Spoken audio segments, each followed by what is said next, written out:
ಅದು ಅಫೆನ್ಸ್ ಅಂತೂ ಅಲ್ಲ ಹಿಮವಂತ್. ನಿನ್ನ ಪರಿಚಯವಾದ ದಿನದಿಂದ ಇವತ್ತಿನ ಈ ಕ್ಷಣದ ತನಕ ಇಷ್ಟು ವರ್ಷಗಳಾದರೂ ನಾನ್ಯಾಕೆ ನಿನ್ನಂಥ ಒಬ್ಬನನ್ನು ಪ್ರೀತಿಸಲಿಲ್ಲ ಅಂತ ಆಲೋಚನೆ ಮಾಡ್ತಲೇ ಇದ್ದೀನಿ.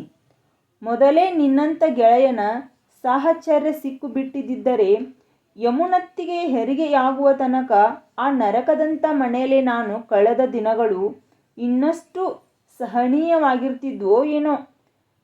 ನಿನ್ನನ್ನು ನೋಡಿದ ತಕ್ಷಣ ಇದ್ಯಾರೋ ಹೊಸಬನೊಬ್ಬನ ನೋಡ್ತಿದ್ದೀನಿ ಅಂತ ನನಗೆ ಅನಿಸ್ಲೇ ಇಲ್ಲ. ಯಾವತ್ತೋ ಹೀಗೆ ಒಂದು ದಿನ ಮನೆಯಲ್ಲಿ ಒಂದು ಟೆರೆಸ್ಸಿನ ಮೇಲೆ ಒಂದೇ ಕೋಣೆಯಲ್ಲಿ ಅರ್ಧರ್ಧ ಚಾಪೆ ಹಂಚಿಕೊಂಡು ಹೀಗೆ ಮಾತಾಡ್ತಾ ಇದ್ದೋರ ಮಧ್ಯೆ ಎಲ್ಲಿಗೋ ಎದ್ದು ಹೋಗಿದ್ದವನೇನೋ ಈಗ ಮತ್ತೆ ನೀನು ಚನ್ನರಾಯಪಟ್ಟಣದಲ್ಲಿ ಅಚಾನಕ್ಕಾಗಿ ಸಿಕ್ಕು ಬಿಟ್ಟಿದ್ದೀಯೇನೋ ಅನ್ನಿಸಿಬಿಟ್ಟಿತ್ತು. ಮನೆ ಬಿಟ್ಟು ಬಂದು ಬಿಡು ಪ್ರಾರ್ಥನಾ.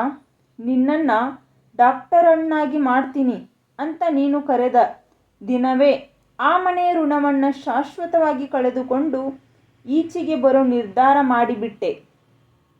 ಅರಸೀಕೆರೆ ಆಚೆಗೆ ಏನಿದೆ ಅನ್ನೋದನ್ನು ಕೂಡ ನೋಡಿರದಿದ್ದ ಹುಡುಗಿಯೊಬ್ಬಳು, ಇರೋದಕ್ಕೆ ರೂಮು ಬಿಟ್ಟರೆ ಬೇರೇನೂ ಇಲ್ಲದಿರೋ ಹಿಮವಂತ್ ಅನ್ನೋ ಹುಡುಗನ ಜೊತೆಯಲ್ಲಿ ಬಂದು ಬಿಡ್ತಾಳೆ ಅಂದರೆ ಅದು ಪ್ರೀತಿನಾ, ನಂಬಿಕೆನಾ? ನೀನೇ ಹೇಳು ಹಿಮವಂತ್. ತಟಕ್ಕನೆ ಮಾತಿಗಿಳಿದಳು ಪ್ರಾರ್ಥನಾ. ಎರಡೂ ಇರಬಹುದು ಅಥವಾ ಎರಡೂ ಅಲ್ಲದಿರಬಹುದು. ಮನೆ ಬಿಟ್ಟು ಹೊರಡೋ ಹುಡುಗಿಗೆ ಪ್ರೀತಿ ಇರಲೇಬೇಕಂತಿಲ್ಲ. ನಂಬಿಕೆ ಇದ್ದರೆ ಸಾಕು. ಬಿಟ್ಟು ಹೊರಡುವಷ್ಟು ಭಯಾನಕವಾಗಿರದೆ ಹೋಗಿದ್ದಿದ್ರೆ ಆವಾಗಲೂ ನೀನು ಹೀಗೆ ನನ್ನನ್ನು ನಂಬಿಕೊಂಡು ಬರೀ ಕೈಯಲ್ಲಿ ನನ್ನ ಜೊತೆಯಲ್ಲಿ ಬಂದು ಬಿಡ್ತೀಯಾ ಪ್ರಾರ್ಥನಾ? ಯೋಚನೆ ಮಾಡಿ ಹೇಳು. ಆ ಮನೆ ನಿನ್ನನ್ನು ಆಚೆಗೆ ನೂಗ್ತಾ ಇತ್ತು. ಅಂಗಳದಲ್ಲಿ ನಾನು ನಿಂತು ಕರಿತಾ ಇದ್ದೆ. ಪ್ರೀತಿಗಿಂತ ಹೆಚ್ಚು ನಂಬಿಕೆ ನಿನ್ನನ್ನು ಹೊರಡೋ ಹಾಗೆ ಮಾಡ್ತು. ನಂಬಿಕೆಗಿಂತ ಹೆಚ್ಚಾಗಿ ಅನಿವಾರ್ಯತೆ. ಆ ಮನೆಯಿಂದ ಹೊರಬೀಳೋ ನಿನ್ನ ಅನಿವಾರ್ಯತೆನ ಪ್ರೀತಿಯಾಗಿ ಪರಿವರ್ತಿಸಿಕೊಳ್ಳೋದಕ್ಕೆ ನಾನು ತಯಾರಿಲ್ಲ ಪ್ರಾರ್ಥನಾ. ಕಣ್ಣೊಳಗೆ ಬೆಳದಿಂಗಳಿಸಿಕೊಳ್ಳುತ್ತಾ ಹಿಮವಂತ್ ಮಾತನಾಡುತ್ತಿದ್ದ. ಆದರೆ ಮನೆಯಿಂದ ಹೊರಬಿದ್ದ ಹುಡುಗಿನ ಇಲ್ಲಿ ತನಕ ಕರ್ಕೊಂಡು ಬಂದು ನಿನ್ನನ್ನೇ ಡಾಕ್ಟರ್ ಮಾಡ್ತೀನಿ ಅಂತ ಓಡಾಡ್ತಿದೆಯಲ್ಲ, ನಿನಗೆ ಯಾವ ಅವಶ್ಯಕತೆ ಇತ್ತು ಹಿಮವಂತ್? ಕಡೆ ಪಕ್ಷ ನಿನಗೆ ನನ್ನ ಮೇಲಿರೋದಾದ್ರೂ ಪ್ರೀತಿ ಅಂತ ಒಪ್ಕೋತೀಯಾ? ಪ್ರಾರ್ಥನಾಳ ಧ್ವನಿಯಲ್ಲಿ ವಿನಂತಿ ಇತ್ತು. ಅವಳ ವಾದದಲ್ಲಿ ಸತ್ಯವೂ ಇತ್ತು. ಕಣ್ಣುಗಳಲ್ಲಿ ಅದೇ ಅಮಾಯಕತೆ. ಈ ಕ್ಷಣದಲ್ಲಿ ಅವಳೆಡೆಗೆ ಕೈ ಚಾಚಿದರೆ ಸಾಕು, ಪ್ರಾರ್ಥನಾ ತನ್ನವಳಾಗಿ ಬಿಡುತ್ತಾಳೆ. ಅದನ್ನು ಭಗವಂತ ಕೂಡ ತಡೆಯಲಾರ. ಒಂದೇ ಕೋಣೆಯಲ್ಲಿ ಅರ್ಧರ್ಧ ಚಾಪೆ ಹಂಚಿಕೊಂಡು ಮಲಗುವ ಗಂಡು ಹೆಣ್ಣುಗಳ ಮಧ್ಯೆ ಕಟ್ಟು ಸಡಿಲಗೊಳ್ಳುವುದು ಎಷ್ಟು ಹೊತ್ತಿನ ಮಾತು? ಯಾವತ್ತಿದ್ದರೂ ಈ ಹುಡುಗಿ ನನ್ನವಳೇ ಹಾಗಂದುಕೊಂಡು ಇವತ್ತಿನಿಂದಲೇ ಪ್ರಾರ್ಥನಾಳೆಡೆಗೆ ಕೈ ಚಾಚಿದರೆ ಅದು ಪ್ರೀತಿಯ, ನಂಬಿಕೆಯ, ಮೋಹವ? ಇವೆಲ್ಲವುಗಳ ನೆಪದಲ್ಲಿ ತನಗೆ ತಾನೇ ಮಾಡಿಕೊಂಡ ಮೋಸವ?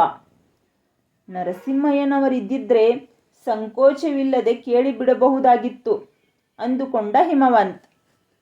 ಎಷ್ಟು ಹೊತ್ತಾದರೂ ಅವಳ ಪ್ರಶ್ನೆಗೆ ಉತ್ತರ ಕೊಡದೆ ನಕ್ಷತ್ರ ತುಂಬಿದ ಆಗಸವನ್ನ ನೋಡುತ್ತಾ ಕುಳಿತು ಬಿಟ್ಟವನನ್ನು ಮತ್ತೆ ಮತ್ತೆ ಅದನ್ನೇ ಕೇಳಿ ಪೀಡಿಸುವುದು ಬೇಡವೆನಿಸಿ ಪ್ರಾರ್ಥನಾ ಕೂಡ ಸುಮ್ಮನಾದಳು. ತನಗೆ ಹಿಮವಂತನಷ್ಟು ತರ್ಕಗಳೆಲ್ಲ ತಿಳಿಯುವುದಿಲ್ಲ. ಮನೆಯಿಂದ ಹೊರಕ್ಕೆ ಕಾಲಿಡುವ ಹೊತ್ತಿಗೆ ಹಿಮವಂತನೆಡೆಗೆ ಪ್ರೀತಿಯದೊಂದು ಮೊಳಕೆ ಒಡೆಯದೇ ಹೋಗಿದ್ದರೆ ಅವನೇನೇ ನಂಬಿಕೆ ಹುಟ್ಟಿಸಿದರೂ ಮನೆಯಲ್ಲಿ ಅದಂಥದ್ದೇ ಅಸಹನೀಯ ವಾತಾವರಣ ಉಂಟಾಗಿದ್ದರೂ ತಾನು ತನ್ನವರನ್ನೆಲ್ಲ ತಿರಸ್ಕರಿಸಿ ಹೊರಟು ಬರುತ್ತಿರಲಿಲ್ಲ. ನಿನ್ನ ಮೇಲೆ ಪ್ರೀತಿಯೇ ಇರದೇ ಹೋಗಿದ್ದರೆ ಹಾಗೆ ಒಡೆದ ಹೆಬ್ಬೆರಳನ್ನು ನಿರ್ದಯವಾಗಿ ನೆಲಕ್ಕೂರಿ ಘಾವುದ ದೂರದ ಈ ಊರಿಗೆ ನಡೆದು ಬರುತ್ತಿರಲಿಲ್ಲವೋ ಹುಚ್ಚ ಅನ್ನುತ್ತಾ ಮುಗಿಲು ನೋಡುತ್ತಾ ಕುಳಿತಿದ್ದವನ ಹಿಂದೆಲೆ ಕೂದಲನ್ನೊಮ್ಮೆ ತುಂಬಿದ ಮುಷ್ಟಿಯಲ್ಲಿ ಹಿಡಿದು ಜಗ್ಗಿ ಬಿಡಬೇಕು ಅಂದುಕೊಂಡಳು ಪ್ರಾರ್ಥನಾ. ಆದರೆ ಹಿಮವಂತನ ಗಾಂಭೀರ್ಯವನ್ನು ಗಮನಿಸಿದವಳಿಗೆ ಧೈರ್ಯವಾಗಲಿಲ್ಲ. ಅವರು ತುಂಬ ಹೊತ್ತು ಮಾತೇ ಆಡದೆ ಬೆಳದಿಂಗಳಲ್ಲಿ ತೊಯ್ದು ಟೆರಸ್ಸಿನ ಮೇಲೆ ಕುಳಿತಿದ್ದು ರಾತ್ರಿಯ ಯಾವುದೋ ಜಾವದಲ್ಲಿ ಕೋಣೆಗೆ ಬಂದು ಮಲಗಿಕೊಂಡರು.